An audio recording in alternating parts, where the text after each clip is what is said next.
Welcome to Unfiltered Faith, where we have real conversations rooted in faith. My name is Anania. I have my brother here, Sami, with me. And today we are... Lake Nami, by the way, didn't it? We are at a lake, and we are outside. We're truly coming to you unfiltered and changing the scenery a bit, because I know most of the conversations that we be having, it's in a house. But today we are like, why not talk about the Great Land Fast, since we're already halfway throughout the fast and we have 1 month left?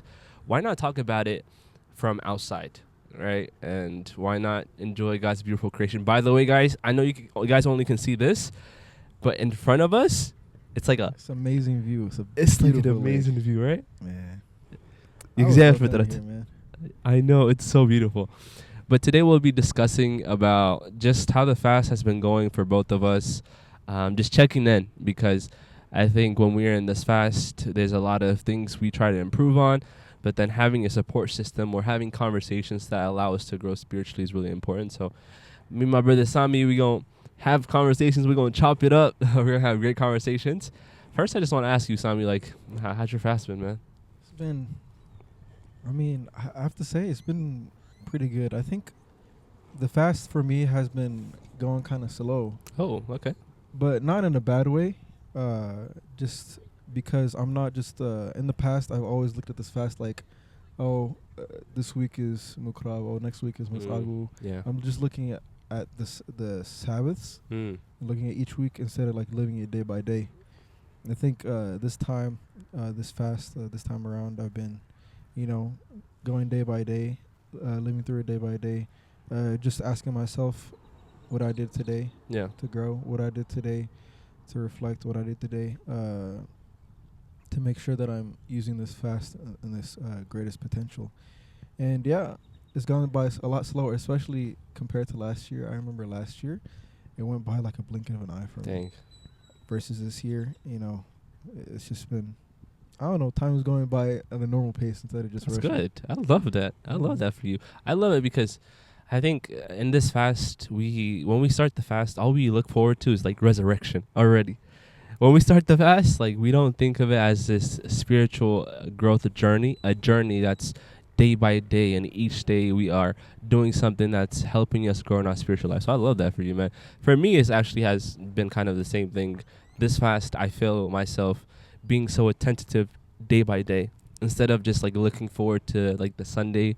I'm like day by day, I'm doing something that's helping me grow. So yeah, I love that for you, man. That's beautiful. Yeah, it's I'm definitely. It also is showing me that I'm growing spiritually as well. Yeah. I remember the first time I fasted. I didn't fast like I was fasting, but it was mostly a diet. In fact, the first time I did this fast, I was eating fish too. So I don't think. I mean, it was a little. I don't know. I don't count it. Okay. Now seeing how I'm treating this fast, how I'm taking it as a fast of all the five senses, and not just the food, not just a diet, not just a surface level. I mean, it's great to see. Like, it's encouraging when you see the progress within yourself. 100%, man. I think once you first start fasting, it's like you're taking really slow baby steps, and as you grow, you start taking a little huger steps. I love you brought up the fish like idea. I think it can segue into our kind of next conversation. Is a lot of times when we fast within our church, there's so much emphasis on food. Like, there's so much emphasis on like go vegan and do this and do this, and we kind of miss out on the initial idea of what the fast is supposed to be, which is giving away of our desires. Food is supposed to weaken our flesh, but that was not the whole point of the fast. And what is other ways that you are incorporating in your fast that is outside of like, I'm not supposed to eat until 3, I'm not supposed to eat meat, I'm not supposed to drink any dairy products? Why is fasting has been this so much emphasis on food and not more emphasis on our desires and giving away of our passions? Absolutely. One thing I always like to remind myself and even remind other people is Saint Yared, when he wrote the first Mezmur for Zawarada.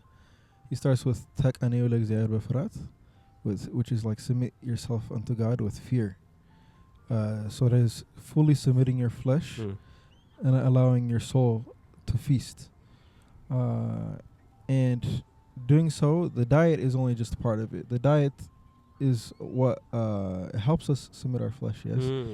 But the main thing is fasting with all 5 senses. So one thing other than just the diet that I've been doing is being mindful of the things I'm listening to, what I'm watching, the things I'm doing. So, instead of in my free time. By the way, there's an ice cream truck behind us. Yeah.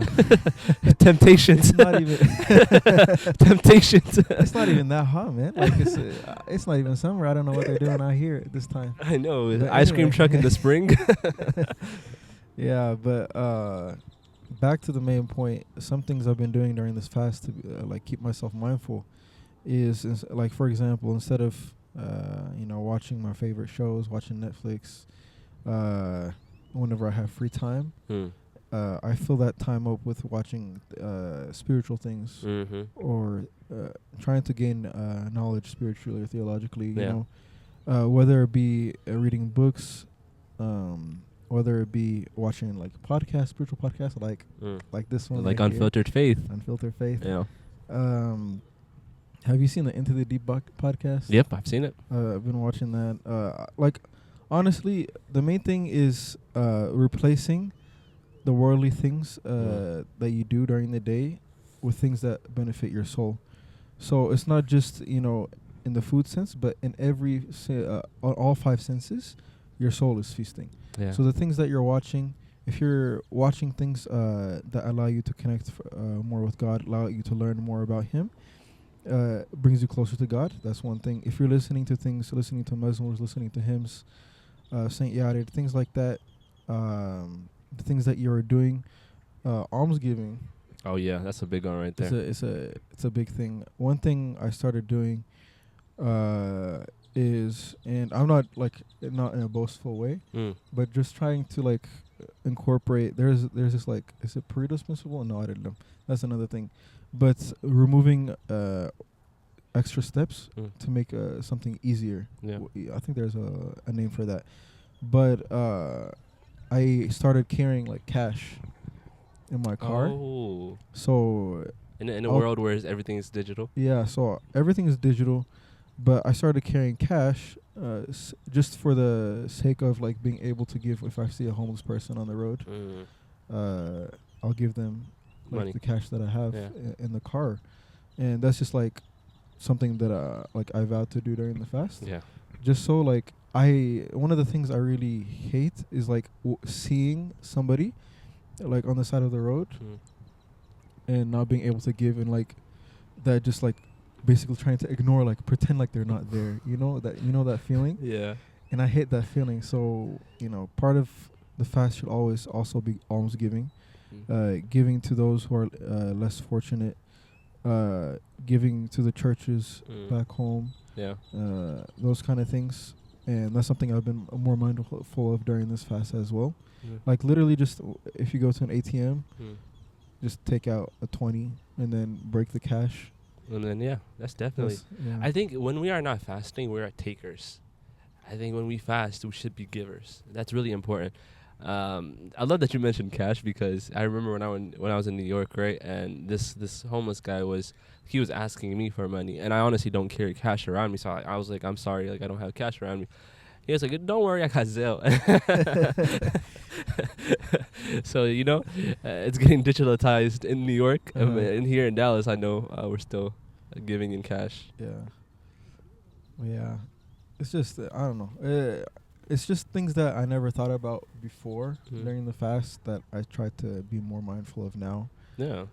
I think that's the thing. It's being mindful of what you are doing on a day-to-day basis.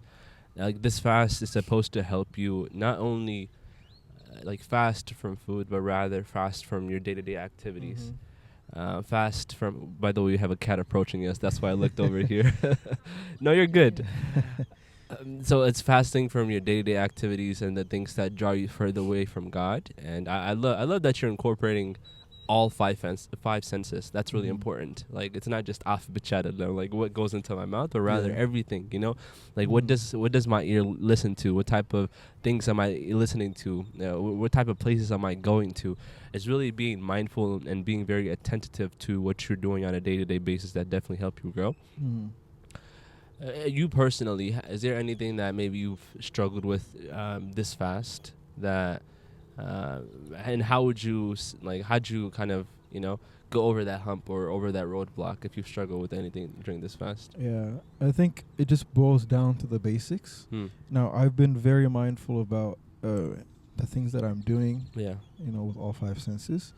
But part of it, you know, the basics of the fast is also having a strong prayer routine.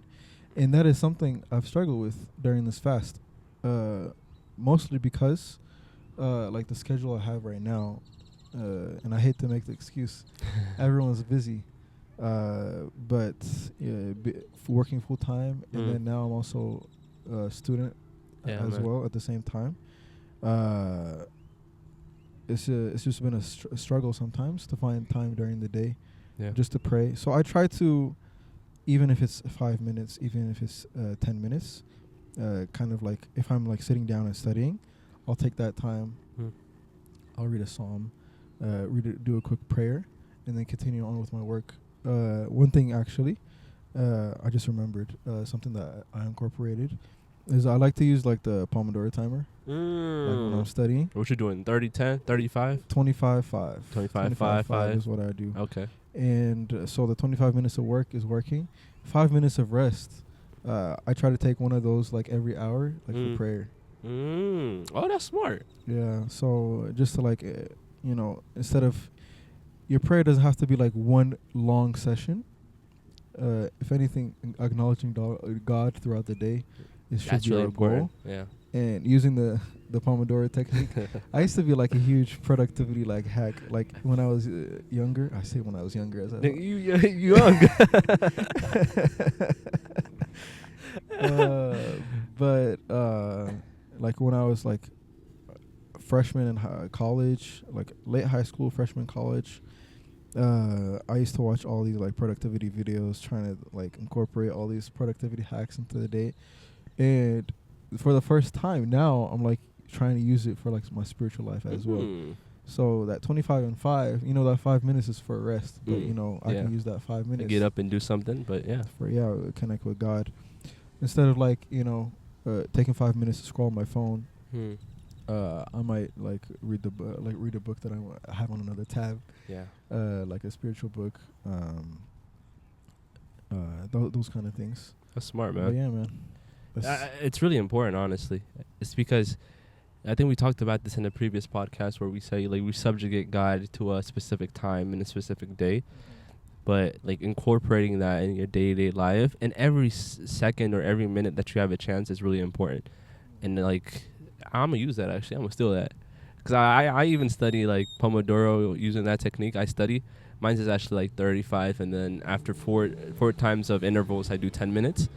Yeah, like prayer throughout that time instead of, you know, getting up and exercising or grabbing a snack, using that time to just, you know, read a psalm or do something that's helping your spiritual life. I love that, man. Like 1 5 minute session, like for reading a psalm, 1 5 minute session, like continuing to read the book that you're having. And it might like, I guess in some ways it might be defeating the purpose of the Pomodoro technique. But that's only if you feel like doing these things is busy work, you know.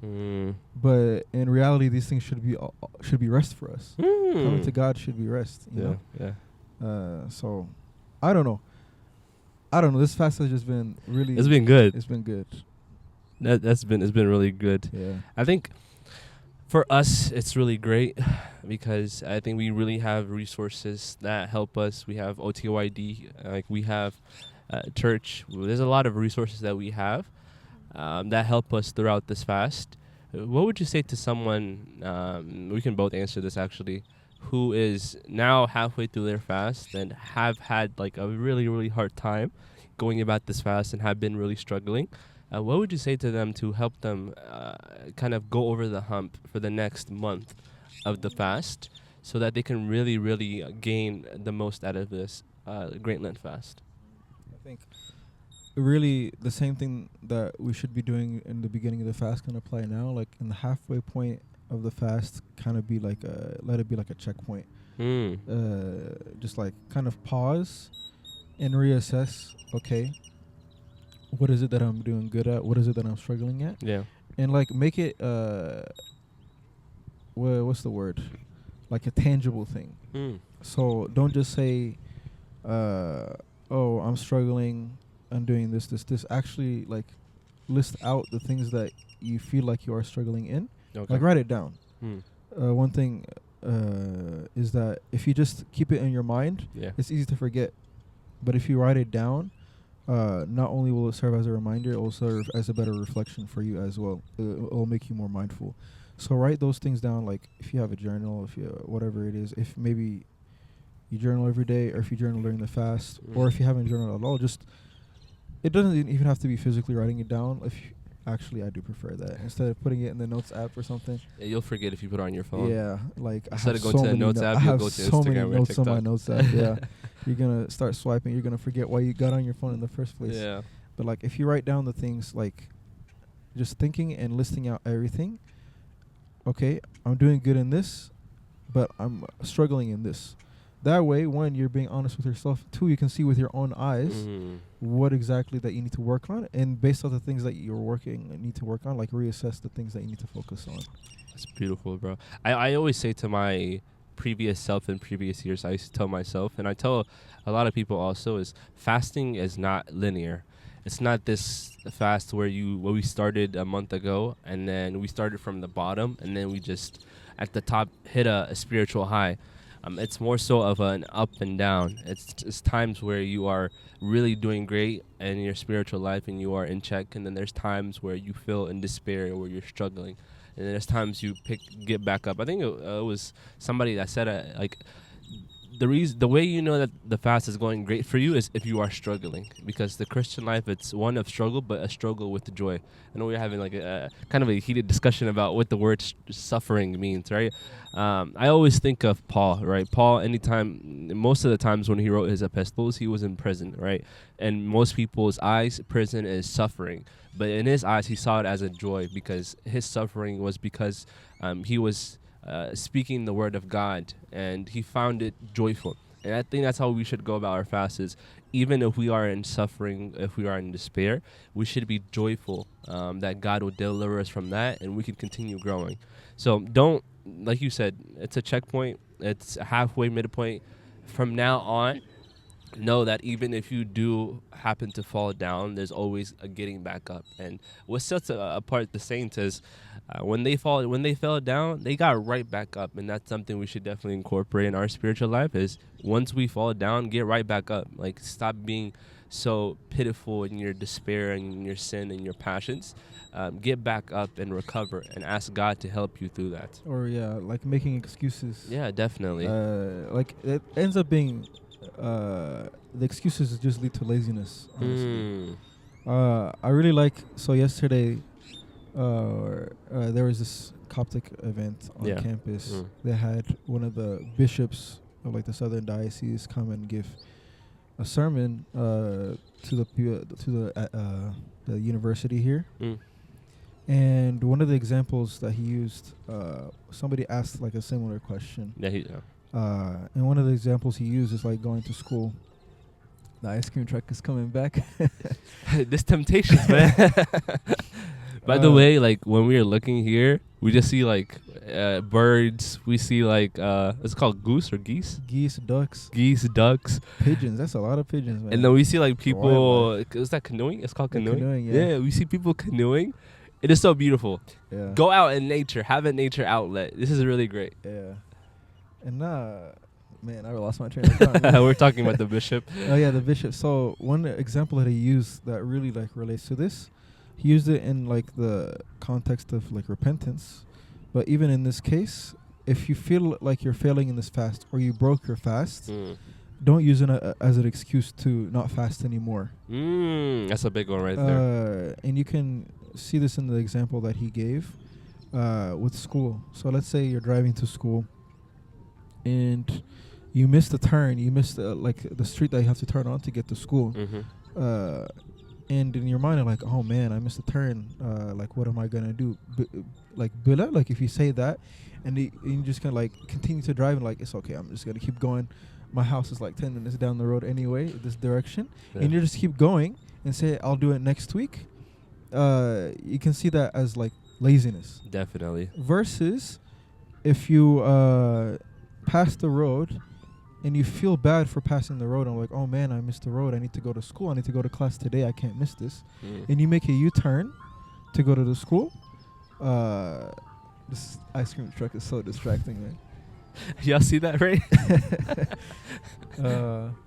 But versus like you make the U-turn to go to the back to the school, and you make it to the street. Let's say you missed the exit, the turn again. You missed the street again, but as long as you continue to U-turn, as long as you continue to aim for going to school, that's the main thing, because you continue to get up. That's the main focus. The same thing can be attributed to like repentance, or even or for this fast.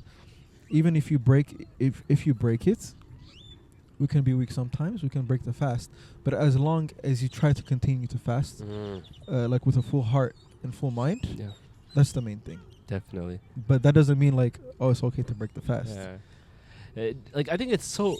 I don't want to say common sense, because I think that kind of deters a lot of people when you were like, oh, it's common sense. Like, if you fall, you should get back up. But rather, it's grace in the sense of, yes, there may be times, maybe like, Zade is like, without knowing you ate meat or whatever it may be. And then you shouldn't make that a reason to just be like, oh, God, like, I'm just going to continue eating this burger, right? You shouldn't make excuse to be like, oh, since I've already done it, look, let me just continue doing it more and more. Might as well just eat the rest of the day. Exactly. Or like it's like you want to start doing your homework, or you want to start doing an essay, and I'm like, you're going to start exactly at 7 p.m. And then you look at the time, it's 7:03. Oh, I'll start at 8. And then you check the time again, it's like 8:05. You know, like, I'll start at 9. Wanting like the procrastination. Procrastination. Yeah. Procrastination, laziness. I think it all just goes hand in hand. It definitely does. The root of it all is laziness. Don't be lazy. I know God hates laziness. We should never be lazy. Well, it's beautiful. The check-in has been great. I really hope that the fast has been fruitful for those who are Orthodox, or even if you are not Orthodox and you wanted to fast, and you find this fast so far spiritually enriching, and you have been growing. If you find yourself in despair and you're struggling, know that we still have another month to go of the fast, less than kind of a month. So continue on this journey. Continue finding resources that help you. Continue feeding yourself things that are spiritual and enrichment type of materials. Like, don't hop on TikTok and start watching things that don't benefit you. Like, there's always good on platforms that you could use. Like TikTok, you can use OTYD Dallas. We post a lot of content on there. On our YouTube, we also post content on there too, to help not just you guys that are watching, but also ourselves. Because when me and Sami have these discussions, we're having the discussions and we put it out on the platform, but this is also helping us, because it's like a check-in for ourselves. And like, later on, after we end recording this, we'll go and watch the sunset, which is, it's kind of about to start raining right now, but still, it's beautiful. Like this, it's like birds, animals, it's beautiful. So it's a checkpoint. Continue growing in your spiritual fast. Don't let struggle, don't let despair, don't let passion, don't let temptation, don't let sin get in the way of you growing in your spiritual life. That's all I have to say for my final encouragement to you guys. These are things that I say to myself. So if you have anything to add, we'll add. I'll just say, I guess, going along with that, like, if you feel like this fast hasn't been going as well as you were hoping, if you feel like you failed during this fast, or you broke the fast, or anything, if you feel discouraged, just know, like, you still have time. The fast is not over. You have plenty of time to make the best out of this fast. Don't cancel it out just because you've had a bad first half. Instead, use the second half of this fast and work even harder towards your goals. If you didn't make goals earlier in the fast, make goals now. But just as Anania said, this fast is not linear. There's gonna be ups and downs. If you feel like this is a down, use the rest of the fast to make it an up. It's gonna be an uphill battle. Battle. Battle. Yeah. English has gone. Has left this the vicinity. I was gonna say the building, but we're outside. English has left the building. But like it's gonna be an uphill battle. But so be it. Take it as it is, and just work your way up. It's the best. The best advice that I can give you. Yeah, definitely. This God narrow. is with you. 100%. This narrow path it's one of hard. It's kind of hard, but we all chose it. So go at it with faith. Go at it with endurance. Go at it knowing that there is a reward at the end. So with that, the check-in. Hopefully the fast continues to be fruitful for you guys. Continue watching us at Unfiltered Faith, where we have real conversations rooted in the faith. With that, we are out. See you.